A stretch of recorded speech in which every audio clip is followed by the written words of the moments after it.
बिस्मिल्लाहिर्रहमानिर्रहीम। व्यूअर्स, अस्सलाम वालेकुम वरहमतुल्लाह। हिजरत का वक्त आता है, यानी नबी पाक सल्लल्लाहु अलैहि वसल्लम की मक्का से मदीना की तरफ हिजरत।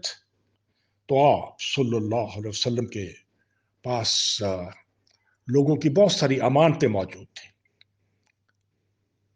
आपने जनाब अली अलैहिस्सलाम को कहा कि ये अमानतें लोगों की संभाल लो, मैं मक्का छोड़कर जा रहा हूं, और आप ये अमानतें उनके अमानतदारों को, उनके मालिकों को वापस करके आप भी मदीने चले आए। जनाब अली नबी अलैहिस्सलाम के बिस्तर पर लेट जाते हैं। उधर कफ्फार का एक हजूम है जो चाहते हैं कि हम नबी को आज खत्म करते हैं, उनका काम तमाम करते हैं। सबके हाथों में तलवारें हैं, सब ने तलवारें सूंत रखी हैं, तैयार, रेडी कंडीशन में। और जनाब अली अपने चेहरे के ऊपर चादर लिए नबी के बिस्तर पर लेटे हुए हैं। लोग देखते हैं, मगर शुबे में पड़ जाते हैं कि ये नबी, ये मोहम्मद ही है सल्लल्लाहु अलैहि वसल्लम, कि ऐसा ना हो कि कोई दूसरा आदमी और वार खाली जाए। मगर उनका सरदार बोला, क्या देख रहे हो बुज़दिलो, हमला करो, मोहम्मद ही हैं सल्लल्लाहु अलैहि वसल्लम, और कौन हो सकता है। उन्होंने तलवारें सूंघती हमला करने ही वाले थे कि अल्लाह रब्बुल इज्जत ने आसमानों से फरिश्ते अली की हिफाजत के लिए भेज दिए। एक फरिश्ते ने पर मारा तो अली के चेहरे पर से चादर उड़ गई, चादर चेहरे से उतर गई, और वो हक्का बक्का रह गए। तो कार उठे, अरे ये तो अली हैं, तलवारें रोक लो, मोहम्मद निकल गए, ये तो अली है। हिजरत के बाद अल्लाह के नबी ने सल्लल्लाहु अलैहि वसल्लम अंसार के महाजरीन का भाई बनाया और अली को किसी का भाई ना बनाया। तो आप रंजीदा हुए, अर्ज के, या रसूलल्लाह, मुझे क्यों छोड़ दिया, मुझे किसी का भाई क्यों नहीं बनाया। फरमाया, अली क्यों परेशान होते हो, मैं तुम्हें किसी और का भाई क्यों बनाता, तुम तो मेरे भाई हो। सन 6 हिजरी, हुदैबिया का मैदान, मुसलमानों और कफ्फार के दरमियान मुआहदे की नौबत आती है, जिसमें तहरीर करने की जिम्मेदारी, यानी जो मुआहदा, जो कफ्फार मक्का और मुसलमानों के दरमियान मुआहदा लिखा जाने था, तो उसको तहरीर में लाने की जिम्मेदारी जनाब अली करमल्लाह वजहो पे आती है। पहली सत्र में लिखा, क्या लिखा दोस्तों, लिखा ये मुआहदा मोहम्मद रसूलुल्लाह और अहले मक्का के दरमियान है। मक्का वालों ने इतराज किया कि अली, ये रसूलुल्लाह के जो हरफ है ये इनको मिटा दे, क्योंकि असल झगड़ा तो यही है, हम तो मोहम्मद सल्लल्लाहु अलैहि वसल्लम को अल्लाह का रसूल मानते ही नहीं। ख़वातीन हज़रात, जनाब अली मुर्तज़ा का जवाब सुनने लायक है। बोले, ये हाथ कट तो सकता है, मगर खुदा की कसम रसूलुल्लाह पर कलम नहीं फेर सकता। फरमाया, हम मोहम्मद की हुर्मत के रखवाले हैं, हम दीन की अजमतों के पासदार हैं। मैं तो क्या, मेरी नस्ल भी क़यामत तक इसकी पासदारी करेगी। और करबला वालों ने दोस्तों ये सच कर दिखाया। व्यूअर्स, ये एक जानी मानी हकीकत है कि जनाब अली शुजात का सिंबल है, यानी दिलेरी की वो अलामत है।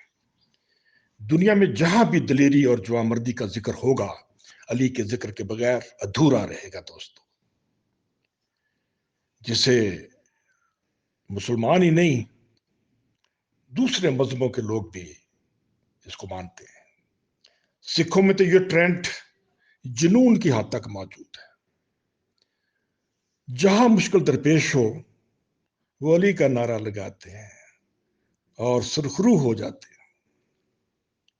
جناب علی مرتضیٰ شیر خدا کی شجاعت کے 20 واقعات تاریخ کے اندر موجود ہیں، لیکن وقت اجازت نہیں دیتا۔ میں صرف ایک مثال دوں گا کہ اس زمانے میں رواج تھا کہ باقاعدہ جنگ سے پہلے دعوت مباذرت دی جاتی تھی۔ یہ دعوت مباذرت تو ہے، مباذرت کا لفظ یعنی مقابلے کے لیے پکارا جاتا تھا کہ آؤ بھی میں ابن فلاں میدان میں نکلا ہوں، میں دیکھوں کہ دوسری طرف سے میرے مقابلے کے لیے کون نکلتا ہے۔ تو خیبر کا جب مارکا شروع ہوا تو یہودیوں کی طرف سے ایک مشہور جنگجو مرحب نام کا وہ میدان میں آیا، بہت ہی موٹا تازہ شخص، بہت پلا ہوا، یوں لگتا تھا کہ گوشت کا پہاڑ ہو۔ میدان میں آیا اور بولا، میں مرحب ہوں 1000 پیادوں پر بھاری، میری ماں نے مجھے پہلن بکریوں کے دودھ اور کالی مکھیوں کے شہد پر پالا ہے، میں دیکھتا ہوں کہ میرے مقابلے میں کون نکلتا ہے، جس سے جان عزیز ہے وہ میدان میں نہ اترے۔ ادھر سے جناب علی مرتضیٰ نکلے اور فرمایا، مرحب، تمہارا تو پتہ نہیں، میں علی ابن طالب ہوں، میں اللہ کا بھی شیر ہوں اور اللہ کے رسول کا بھی شیر ہوں، اور میں یہ بھی جانتا ہوں کہ تمہاری موت میرے ہاتھوں ہوگی۔ یہ سن کر مرد کی آواز میں کہاہٹ آ گئی، گھوڑا بگھائے آیا اور وار کرنے کا سوچ ہی رہا تھا کہ جناب علی کی شمشیر کا ایسا زبردست وار ہوا کہ ضرب اس کی خود پر پڑی۔ خود لوہے کی اس ٹوپی کو کہتے ہیں جو پرانے زمانوں میں سپاہی اپنے سر پر پہنا کرتے تھے تاکہ زخمی ہونے سے بچ جائے۔